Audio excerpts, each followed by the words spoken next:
말씀 제가 읽어드리겠습니다. 허물의 사함을 받고 자신의 죄가 가려진 자는 복이 있도다. 마음에 간사함이 없고 여호와께 정죄를 당하지 아니하는 자는 복이 있도다. 내가 입을 열지 아니할 때에 종일 신음함으로 내 뼈가 쇠하였도다. 주의 손이 주야로 나를 누르시오니 내 진액이 빠져서 여름 가뭄에 마름같이 되었나이다. 셀라. 내가 이르기를 내 허물을 여호와께 자복하리라 하고 주께 내 죄를 아뢰고 내 죄악을 숨기지 아니하였더니 곧 주께서 내 죄악을 사하셨나이다. 셀라. 이로 말미암아 모든 경건한 자는 주를 만날 기회를 얻어서 주께 기도할지라. 진실로 홍수가 범람할지라도 그에게 미치지 못하리이다. 주는 나의 은신처이오니 환난에서 나를 보호하시고 구원의 노래로 나를 두르시리이다. 셀라. 내가 내 갈 길을 가르쳐 보이고 너를 주목하여 훈계하리로다. 너희는 무지한 말이나 노새같이 되지 말지어다. 그것들은 제갈과 굴레로 단속하지 아니하면 너희에게 가까이 가지 아니하리로다. 악인에게는 많은 슬픔이 있으나 여호와를 신뢰하는 자에게는 인자하심이 두르리로다. 너희 의인들아, 여호와를 기뻐하며 즐거워할지어다. 마음이 정직한 너희들아, 다 즐거이 외칠지어다. 아멘.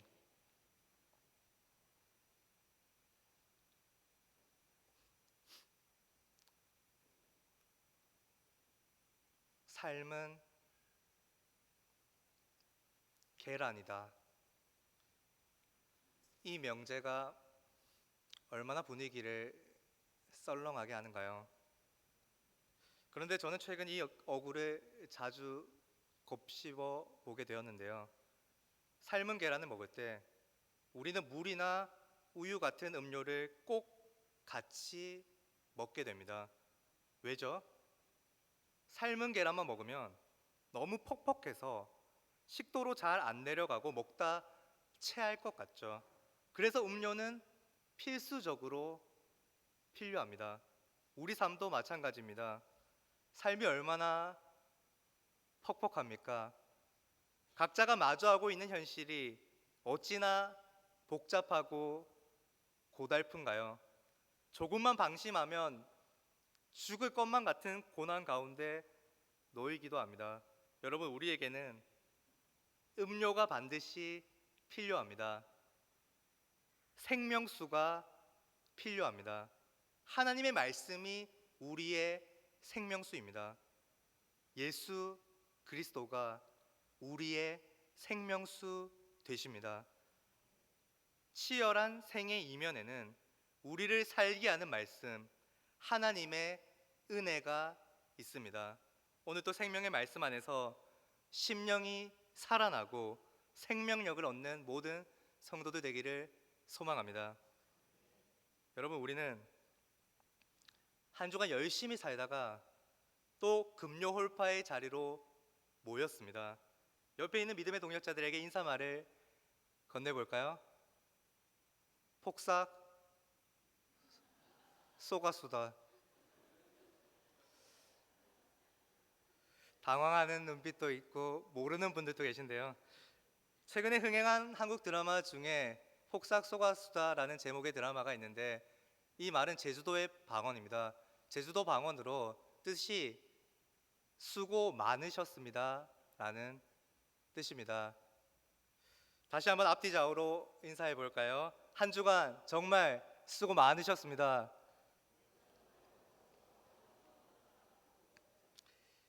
표정이 한결 밝아지셨습니다. 오늘 조명도 갈았는데 하여튼 뭐 저는 정확히 모르는데 200에서 300이 됐다고 하니까 아무튼 밝음을 느끼시길 바랍니다.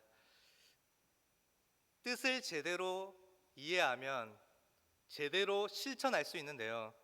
오늘 또 주어지는 하나님의 말씀을 잘 이해하고 각자에게 적용하고 결단하고 실천하는 모든 성도들 되길 소원합니다.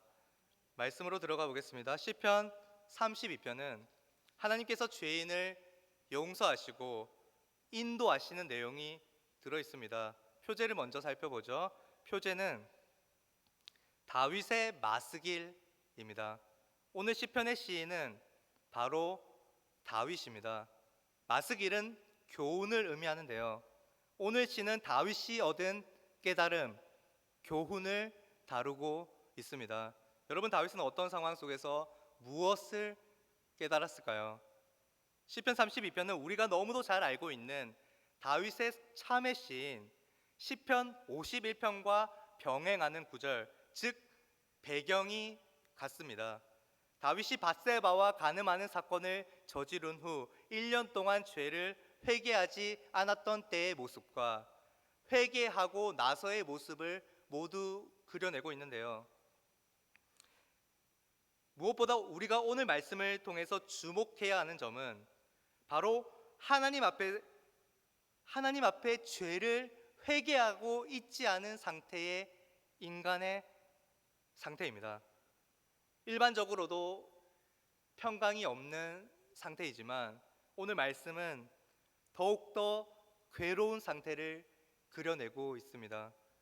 하나님의 마음에 합한 자였던, 하나님의 뜻대로 살려고 발버둥 쳤던 다윗에게 가장 크게 닥친 시련은 죄와 허물의 늪에 빠져 있을 때였습니다. 그 속에서 당연히 자아의 충돌을 겪을 수밖에 없었습니다. 죄를 회개하지 않았을 때의 그리스도인들의 괴로움, 죄를 회개하고 나서의 그리스도인의 기쁨, 오늘 말씀을 통해 이 모든 상황과 감정을 들여다보며 죄 용서받은 자의 자유를 진정으로 누리고 일상의 회개를 지속해 나가며 하나님을 영원토록 즐거워하는 영생의 기쁨을 누리는 모든 푸른 초장 교회 성도들 되기를 간절히 소망합니다. 1절과 2절 말씀은 먼저 현재에 누리고 있는 죄 용서받은 자의 복됨을 드러내고 있습니다. 이 짧은 구절에는 세 가지의 죄가 나오고 세 가지의 용서가 나오고 있는데요. 첫 번째는 허물입니다. 허물이 뭐죠? 과실입니다. 과실. 다윗은 과실치사를 했습니다. 적극적으로 하나님의 법을 위반했습니다. 익히 알고 있던 경계선을 다윗은 넘어버렸습니다. 간음과 살인을 했죠. 이에 대한 하나님의 용서는 무엇이죠? 사함입니다. 사함은 완전히 치워버린다, 드러내버린다는 표현입니다. 다윗이 확실하게 회개했을 때 하나님께서도 적극적인 제스처를 취해 주셨습니다. 두 번째는 죄라고 표현하고 있는데요. 여기서의 죄는 조금 소극적인 표현입니다. 활을 당겨서 화살을 쏘았는데 관역에 정확히 맞추지 못한 상태죠. 다윗이 원하는 이상, 즉 하나님의 뜻에 도달하지 못한 실패입니다. 전쟁터에 있을 때에는 다윗은 그 누구보다 하나님의 마음에 합한 사람이었지만 안식처, 성에서 쉼을 누릴 때는 하나님께 시선을 두기보다 자기 자신의 욕구에 초점을 맞추었죠. 그 결과는 실패로 돌아가게 되었습니다. 이러한 죄에 대한 용서는 무엇인가요? 가려짐입니다. 눈에 보이지 않도록 주님이 덮어 주십니다. 마지막으로 나타나는 죄는 마음의 간사함입니다. 간사는 내면적이고 도덕적인 타락과 부패를 의미합니다. 확장해서 보면 원죄에 해당한다고 할 수 있습니다. 시편 51편 5절에 이렇게 다윗이 고백하고 있습니다. 내가 죄악 중에서 출생하였으며 어머니가 죄 중에서 나를 잉태하였나이다. 다윗은 죄인으로서의 자기 인식이 확실했습니다. 그래서 깨끗하게 죄를 제하게 해달라고, 지워달라고 부르짖습니다. 다윗이 의지를 가지고 확실하게 회개로 나아갈 때 하나님의 반응은 무엇입니까? 다시 죄를 들춰내지 않습니다. 마치 그 일이 없었던 것처럼 말이죠. 여러분, 이와 같이 죄와 용서의 반복적인 표현을 통해 우리가 깨닫는 건, 우리가 이리저리 방황하고 흔들리는 믿음의 경주 가운데 하나님의 긍휼의 손길이 우리를 꽉 붙들고 있다는 것입니다. 하나님의 용서는 우리를 죄책에 머무르지 않게 합니다. 참 자유를 누릴 수 있는 복이죠. 하지만 우리가 짚고 넘어가야 할 부분이 있는데요. 현재의 복을 잘 누리기 위해서는 반드시 과거의 죄와 고난과 괴로움, 그리고 그 가운데 임한 하나님의 은혜와 긍휼을 기억해야 한다는 점입니다. 1절에서 2절까지 다윗은 현재 자신이 누리고 있는 복된 상태를 보여준 후 이어서 마음의 간사함이 있었던 과거, 깊은 죄책감과 수치심을 느꼈던 과거에 대한 이야기를 꺼냅니다. 3절과 4절을 다시 한번 읽도록 하겠습니다. 3절, 4절 말씀 함께 있습니다. 내가 입을 열지 아니할 때에 종일 신음함으로 내 뼈가 쇠하였도다. 주의 손이 주야로 나를 누르시오니 내 진액이 빠져서 여름 가뭄에 마름같이 되었나이다. 다윗은 밧세바와 간음을 저지르고 그 남편 우리아를 살해한 후 어떻게 행동했습니까? 하나님 앞에 나는 죄인이로소이다 라고 즉각적으로 회개하며 나아갔습니까? 그렇지 않았습니다. 다윗은 하나님 앞에서 죄를 숨겼습니다. 죄를 숨기기 시작하면 어떤 일이 발생합니까? 자기 자신에게 관대해집니다. 자기애와 자기 중심적인 사고방식이 늘어납니다. 이로 인해 하나님과는 점점 더 멀어집니다. 하나님과의 교제가 사라집니다. 하나님께 죄를 고백하지 않고 일상생활을 이어나갑니다. 그 시간이 얼마나 지속되었나요? 1년입니다. 1년 동안이나 다윗은 자기 판단으로 죄를 숨기려 했습니다. 그런데 그 상황 가운데서 다윗의 마음이 평안했을까요? 그렇지 않았습니다. 다윗은 심히 괴로워했습니다. 왜죠? 밧세바 사건이 있기 전에 다윗은 하나님께로 사로잡힌 자였기 때문입니다. 하나님과 매일매일 기쁨의 교제를 누리며 하나님의 임재를 경험하던 자였기 때문입니다. 믿음의 사람 다윗에게 있어서 강심장으로 자신이 저지른 죄를 내버려 두기란 결코 쉬운 일이 아니었습니다. 그래서 다윗은 병약해져 갔습니다. 어느 날부터 양심의 가책을 느끼며 후회합니다. 아주 큰 수치심을 느끼며 괴로워합니다. 하나님 앞에서 극악무도한 짓을 저지른 자신의 죄에 대해 치가 떨릴 정도입니다. 죄책감은 갈수록 늘어만 갑니다. 자기 자신이 너무도 부끄러워서 하나님 앞에 서서 말할 용기조차 나지 않습니다. 다윗의 뼈는 쇠하여지고 다윗은 활력을 잃고 점점 더 시들어갑니다. 하나님이 이런 나를 어떻게 생각하실까? 밤낮으로 고뇌에 빠집니다. 생각하면 생각할수록 다른 일이 잡히지 않습니다. 4절에 진액이 빠져서 여름 가뭄에 마름같이 되었나이다 라고 말합니다. 무기력하고 무의미한 일상을 살아갑니다. 이성과 의지를 상실합니다.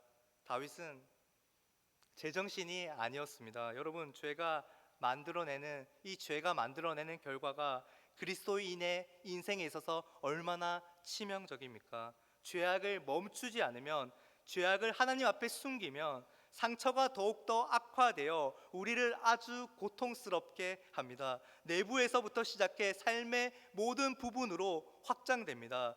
걸어 다니는 시체와 같은 상태가 됩니다. 얼마나 가련합니까? 그런데 여러분, 다윗의 이 모습이 우리의 모습일 수 있습니다. 저 역시도 조금은 비슷한 경험을 해본 적이 있습니다. 28 취업 준비생의 신분일 때 저는 극심한 무기력증에 시달렸습니다. 이 문해창작학과를 졸업하고 이 취직을 하려는데 취직을 할 수 있는 곳도 많이 없었고 몇 개월 동안 면접에서 다 떨어졌습니다. 이상하게 관계들도 잘 풀리지 않았습니다. 교회 소그룹 활동을 하는데 구성원 몇몇이 제 예배를 방해하기도 하고 제 일상생활을 방해하기도 했습니다. 그리고 이 소그룹이 8명이었는데 나머지 소그룹원 7명이 다 직장인이었고 저만 취직을 못해 상대적 박탈감도 찾아왔습니다. 몸도 곳곳이 아팠습니다. 몸살이 나기 일쑤였고 제 소화 기능도 급격히 저하되었습니다. 심리적으로도 많이 불안했습니다. 일적으로, 관계적으로, 육체적으로, 영적으로 모든 영역에서 잘 풀리지 않았습니다. 모든 영역에서 저는 무기력해져 갔습니다.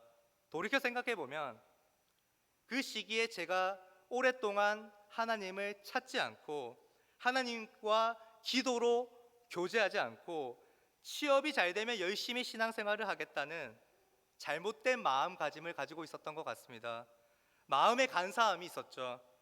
제 이익이 충족되어야지만, 제가 원하는 이상이 충족되어야지만 하나님이 살아계시다는 나쁜 신보였습니다. 저는 죄 가운데 있었습니다. 이때 저는 영적으로 무감각해져 하나님께 기도로 나아가지 않았고 저는 점점 더 메말라 갔습니다. 그러다가 8월 말에 교회에서 특별 새벽 기도회를 일주일 동안 했었는데요. 둘째 날이었나 새벽 4시 30분에 우리가 예배 드리기 전에 준비 찬양을 하는 것처럼 준비 찬양을 드리고 있었는데 제 코에서 코피가 나기 시작했습니다. 많이 흘러내리더라고요.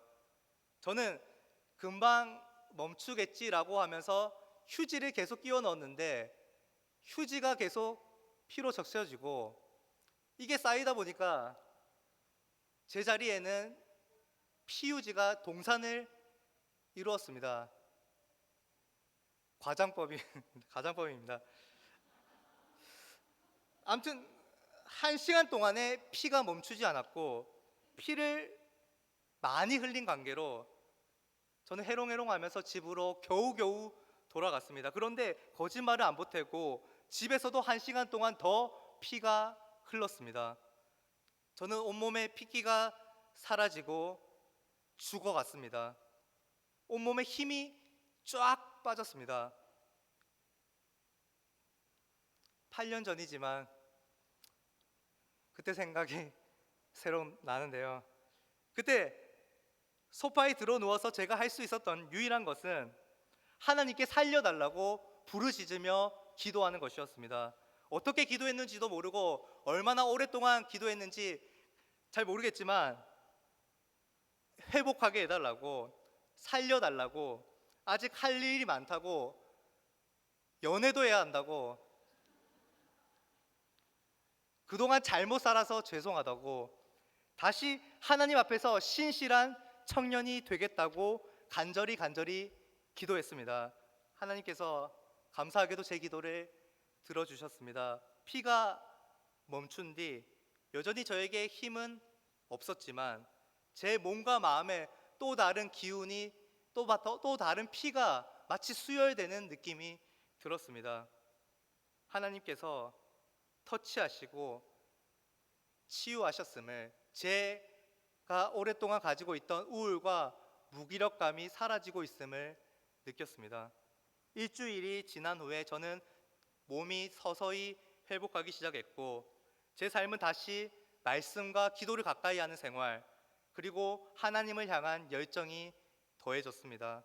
하나님 없이 살아왔던 지난 과오에 대해 부끄러움을 느꼈지만, 하나님의 은혜로 그러한 마음보다 하나님의 긍휼하심과 하나님의 신실하심을 바라보며 하나님을 더욱더 사랑하는 마음이 저 가운데 생겨났고, 주일뿐만 아니라 일상 가운데서도 하나님께 시선을 두며 생기 있는 생활을 이어나갔습니다.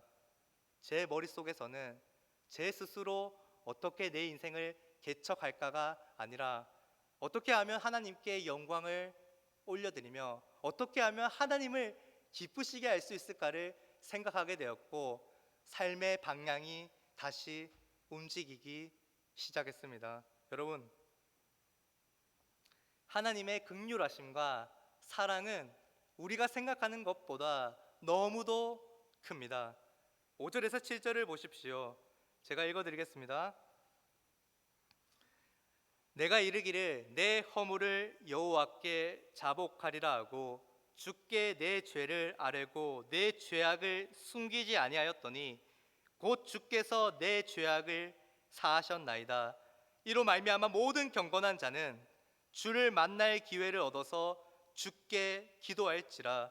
진실로 홍수가 범람할지라도 그에게 미치지 못하리이다. 주는 나의 은신처이오니 환난에서 나를 보호하시고 구원의 노래로 나를 두루시리이다. 아멘. 여러분,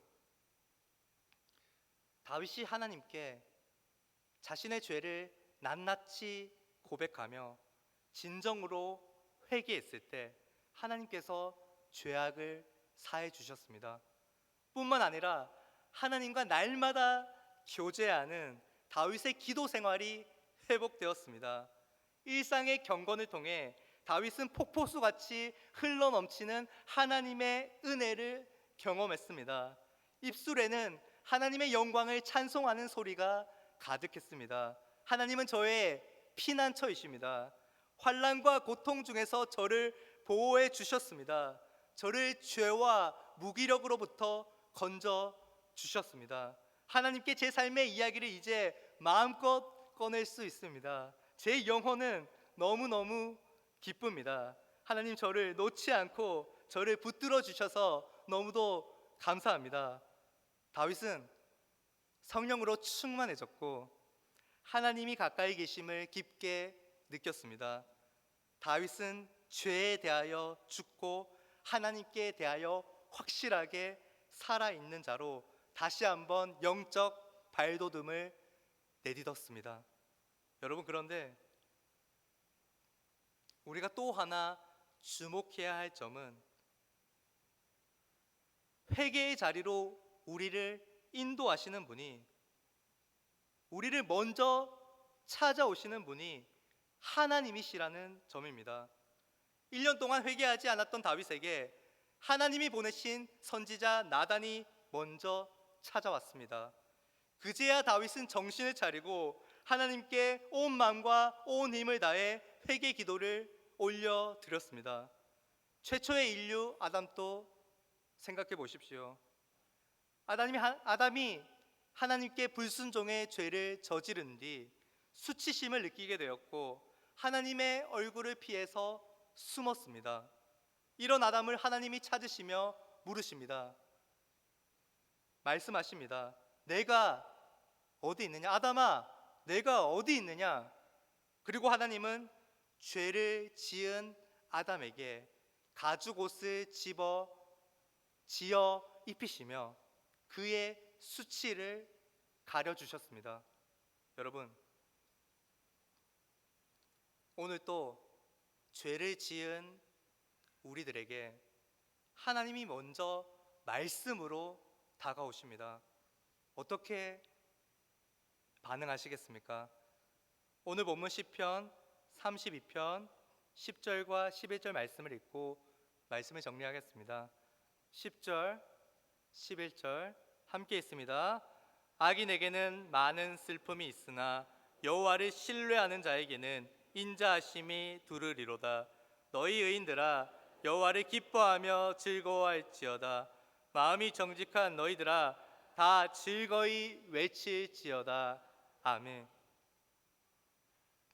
여러분, 어쩌면 오늘 지금 이 순간이 하나님이 회개의 자리로 우리를 부르시는 기회의 시간인지 모르겠습니다.